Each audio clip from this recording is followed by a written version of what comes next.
Just ahead on Mountain News this morning, Kentucky Representative Andy Barr is working on new legislation to keep horses safe at racetracks. And state lawmakers started being briefed on a new pension bill drafted by Governor Bevin and his team. Plus, a new business is set to open in Pikeville. We'll have more on that just ahead. Dedicated to Eastern and Southern Kentucky, this is WYMT Mountain News This Morning. Good morning. It is 5:30 on Thursday, May the 2nd. I'm Will Puckett. Thank you for tuning in to Mountain News this morning. It's going to be a warm one today, and it's going to be a little bit soggy, and the weekend shaping up to be much of the same as Brandon comes in on the fold. Brandon, we will get a little cool down actually, but doesn't matter because it's going to be raining most of the time. Exactly. Can't get out and enjoy it because it's going to be a bit soggy, especially late Friday into Saturday. But the good news is if you've been suffering from allergies, this will help a little bit. Let's take a look at the last 6 hours on the satellite radar loop. And most of the rain has been up to our north. A few little clouds down to the south, but we're getting a break here in the action next little bit. Not too much going on, but one little cell just pumped up there north of Breathitt County there, going back over toward Powell County this morning. So we're keeping an eye on that one as well over toward Morgan County. And we're seeing temperatures in the 60s and 70s. The cool spots, Monticello and Ashland, both at 61. And the warm spot, Prestonsburg and Middlesboro at 70 across the state. Lots of 60s there popping up across the area. That's going into several other states as well. So chances for showers and storms around all day. Very scattered early, maybe even not at all early. And then we'll see those chances increase as we go deeper into the day. And we get up to right around 82 later. Full forecast on the way in just a few minutes. Will? All righty, Brandon, thank you. Well, Kentucky Representative Andy Barr is working on new legislation to keep horses safe at racetracks. The safety of horses has come into question recently after high-profile deaths at racetracks, including more than 20 at Santa Anita in California and 2 at Keeneland in Lexington. Hillary Thornton has more about the proposed safety changes. Excited because it's Derby week. Congressman Andy Barr talking in the nation's capital just days ahead of the Kentucky Derby about his proposed legislation that he says is an effort to protect the tradition. We need to make sure that thoroughbred racing in America is safe.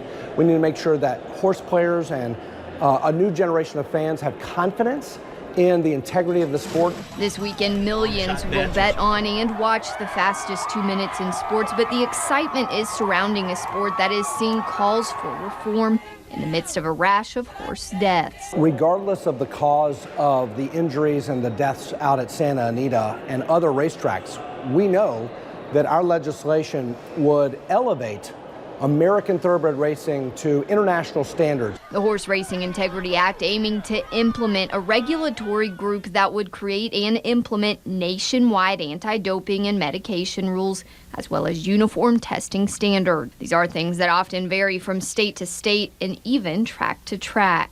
And the folks here at Keeneland are some of the several major entities in horse racing who just last month signed on to an initiative that eventually will ban race day drugs at their tracks. That initiative set to ban the widely used medication Lasix. Congressman Barr says while unfortunate, the deaths are bringing the issue of safety to the forefront, the conversation that he says is due. If the industry can self-regulate and get to a place of uniformity on its own, all the better. And we don't need federal legislation. In Lexington, Hillary Thornton, WYMT Mountain News. Now, Congressman Barr said he is being told that the bill will get a hearing in the House Energy and Commerce Committee. Well, with the special session on the horizon, yesterday state lawmakers started being briefed on a new pension bill drafted by Governor Bevin and his team. The measure is aimed at giving regional universities, county health departments, and many other agencies relief from a spike in pension costs that they face on July 1st. The governor is still giving no indication when he might call the session, but did say this week it will be sooner rather than later. We now know when the Appalachian Wildlife Center will begin hiring in Bell County. Officials expect that process to start in the fall of next year.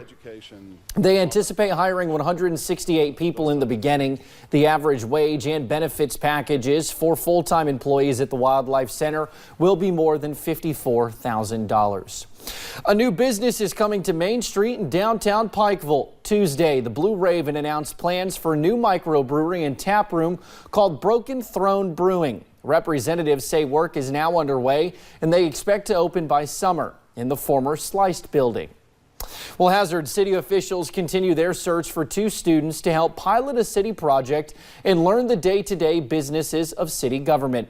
High school juniors and seniors are encouraged to apply. 25 hours of dedication is expected every week during the months of June and July. Each student will attend civic meetings, report on progress made in projects, research comparative work, and work side by side with city officials. The deadline for the City of Hazard Civic Fellowship is next Tuesday, the 7th of May. You can head on over to our website, WYMT.com, for more information.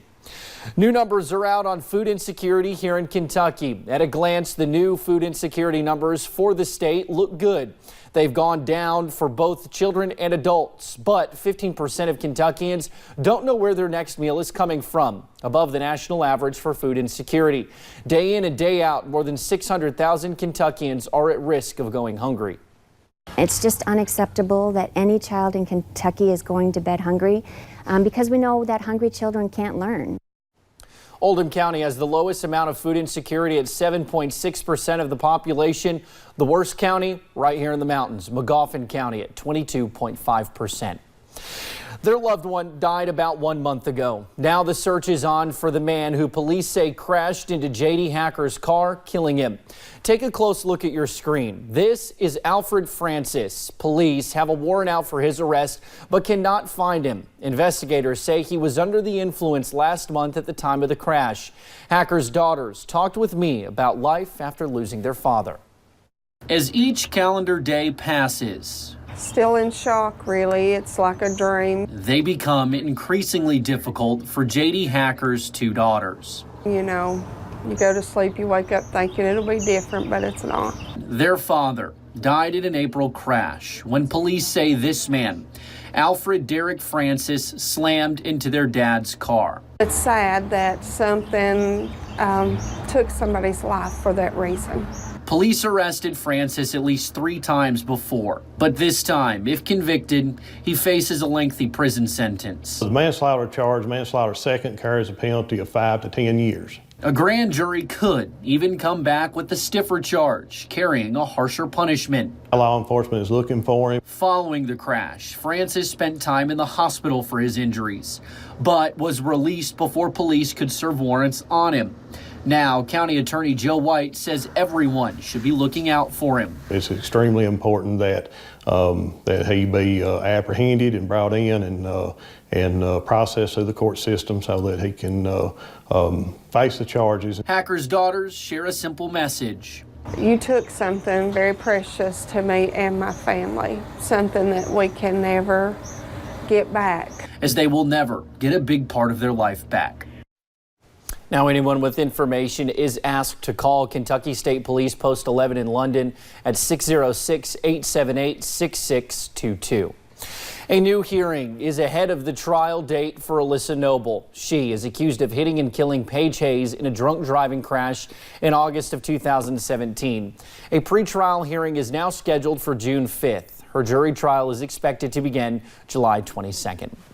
A woman who pleaded guilty to murdering her boyfriend in 2017 was sentenced yesterday in Knox County. Deborah Poor stabbed her boyfriend at a house in Corbin after an argument. Back then, police told WYMT she was found in Clay County after running out of gas and told police what happened.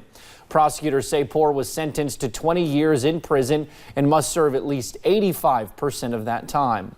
The Commonwealth Attorney's Office is pleased with Judge Mike Caperton, who went along with our recommendation and agreed to sentence Ms. Poor.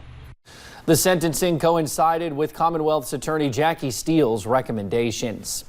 A man charged with a Knox County murder appeared in court yesterday. Glenn Powell is accused of shooting and killing Glenn Edwards back in September. At the time, police said Edwards was driving along Higgins Hollow Road in Knox County when he became stuck in Powell's driveway. After Edwards and a passenger went to look for help, Powell allegedly told them to leave his driveway, then went into his home and shot Edwards in the back, causing his death. Powell will appear back in court on July 2nd. Kentucky State Police want to learn exactly what led up to a shooting in Harlan County. Police say Tuesday night, Brian Owens went to a home in Wallens where Tommy Shackelford and a woman were. While there, troopers say the men got into a fight and Shackelford shot Owens in the stomach. Following the shooting, investigators say Owens then tried to drive himself to the hospital. It's still early investigation. We have detectives who are currently still trying to conduct some interviews, try to get more information to figure out exactly what occurred, what led up to this, and what occurred while inside this residence. Owens was taken to Harlan ARH and then was flown to Holston Valley Medical Center in Kingsport, Tennessee. We do not know his condition. Police have not made any arrests. Coming up on Mountain News this morning, we all know Hollywood stars bring in the big bucks, but who's ranking in the most dough? We have the latest report. If you're ready for some cooler air and less pollen, I've got some good news for you. We'll have to pay for it, though. I'll track those rain chances out in about 3 minutes.